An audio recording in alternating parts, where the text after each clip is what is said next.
All India radio Srinagar है। उर्दू खबरों के साथ मैं महमूद अहमद। खबरों से पहले ये पैगाम। चूंकि जम्मू कश्मीर में कोविड केसों में एक बार फिर इजाफे का रुझान देखा जा रहा है, ऐसे में सामीन से अपील है कि वो कोविड मुनासिब तर्ज अमल और एहतियाती तदाबीर पर फिर से अमल करें। खासतौर से मास्क का इस्तेमाल करें और भीड़ भाड़ वाली जगहों पर समाजी फासला बनाए रखें। इसके अलावा जिन लोगों ने अभी तक कोविड मुखालिफ टीका नहीं लगवाया है, वो ये टीका जल्द अज जल्द लगवाएं। अब पेश है खबरें। लेफ्टिनेंट गवर्नर मनोज सिन्हा ने कल राजभवन जम्मू में मुनक्किदा एक मीटिंग की सदारत के दौरान lieutenant governor sustainable development fellowship programme की पेशरफ्त का जायजा लिया। इस मौके पर उन्होंने कहा कि इस प्रोग्राम की बदौलत होनहार प्रोफेशनल्स को तरक्याती पॉलिसियों की अमल आवरी का भरपूर मौका मिलता है। एलजी ने आईआईटी जम्मू और महकमे आला तालीम को फेलोज के तहफ्फुजात का अजाला करने पर जोर दिया ताकि प्रोग्रामों की अमल आवरी के लिए उनकी हौसला अफजाई हो सके। मीटिंग के आगाज में एलजीएसडीएफ फेलोज ने लेफ्टिनेंट गवर्नर को प्रेजेंटेशंस के जरिए ट्रैफिक मैनेजमेंट और दीही तरक्की के लिए अपनी आरा पेश की। चीफ सेक्रेटरी और प्रिंसिपल सेक्रेटरी महकमा आला तालीम के अलावा दीगर कई मुतल्लिका अफसरान ने वर्चुअल मोड के तहत मीटिंग में शिरकत की।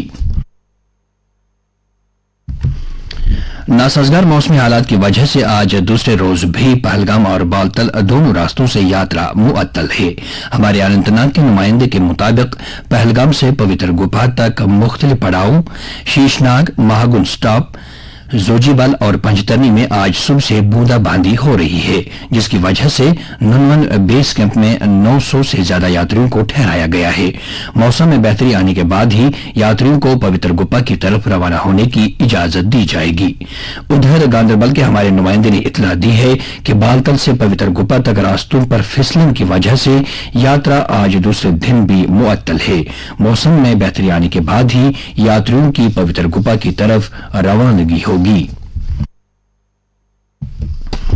उधर जम्मू के भगवती नगर से आज सुबह 835 यात्रियों पर मुश्तमिल एक और काफिला 35 छोटी बड़ी गाड़ियों में पहलगाम और बालतल की तरफ रवाना हुआ।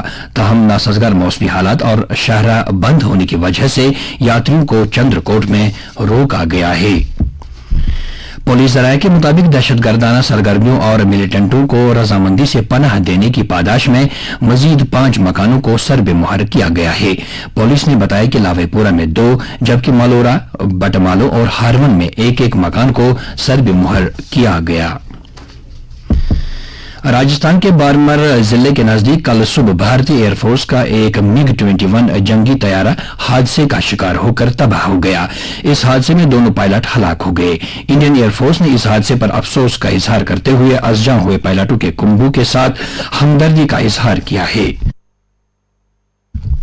वजीर दिफा राजनाथ सिंह ने इस हादसे को एक बड़ा नुकसान करार देते हुए कहा है कि कौम जान भाग हुए इन पायलटों की खदमात को हमेशा याद रखेगी। दरियासना हादसे की अदालती तहकीकात का हुक्म दिया गया है। वजारत खारजा ने कल फिर से कहा है कि जम्मू कश्मीर का पूरा इलाका भारत का हिस्सा है। मीडिया के सवालों का जवाब देते हुए खारजी उमूर के तर्जुमान अरिंदम बागची ने कहा कि पाकिस्तानी मकबूजा कश्मीर में कुछ कार्रवाइयां या प्रोजेक्ट चल रहे हैं जिस पर भारत को एतराज है, क्योंकि ये खिलाफ वर्जी है और मुल्क के इक़्तिदार आला और इलाकाई सालमियत के मुनाफी है। महकमा आला तालीम के प्रिंसिपल सेक्रेटरी रोहित कंसल ने कल जम्मू कश्मीर की तमाम यूनिवर्सिटियों के रजिस्ट्रार्स और डीन्स के साथ मुनक्किदा एक मीटिंग के दौरान यूनिवर्सिटियों और कॉलेजों में 2022-23 के तालीमी साल के सिलसिले में दाखिलों के अमल का जायजा लिया। प्रिंसिपल सेक्रेटरी ने दाखिले की आखिरी तारीख तय करने के लिए शिरकत पर जोर दिया ताकि CBSE समेत तमाम बोर्ड्स के तलबा को दाखिला के लिए मुनासिब मौके दस्तियाब हों। उन्होंने कहा कि दाखिलों और इम्तिहानात के अमल में शफाफियत और बेहतरी लाना हमारी तरजीह है ताकि कोई भी उम्मीदवार कॉलेज या यूनिवर्सिटी में दाखिला लेने से महरूम न रहे। श्रीनगर जम्मू कौमी शाहरा आज ट्रैफिक की आवाजाही के लिए दूसरे रोज भी बंद है। आईजीपी ट्रैफिक पुलिस ने बताया कि रामबन जिले के महद, कैफेटेरिया मोड़ और पैंथाल में शाहरा पर गिराई पस्सियों को हटाने के लिए अफरादी क़ुव्वत और मशीनरी को काम पर लगाया गया है। उन्होंने कहा कि बहाली के काम के पेश नजर आज शाहरा पर दोनों तरफ से ट्रैफिक की आवाजाही मुअत्तल रहेगी। اور اب درجہ حرارت. سری نگر میں رات کا کم سے کم درجہ حرارت 20.6 ڈگری سیلسیس جبکہ جموں میں رات کا کم سے کم درجہ حرارت 25 ڈگری سیلسیس درج کیا گیا. اس کے ساتھ ہی خبروں کا یہ بلیٹن ختم ہوا.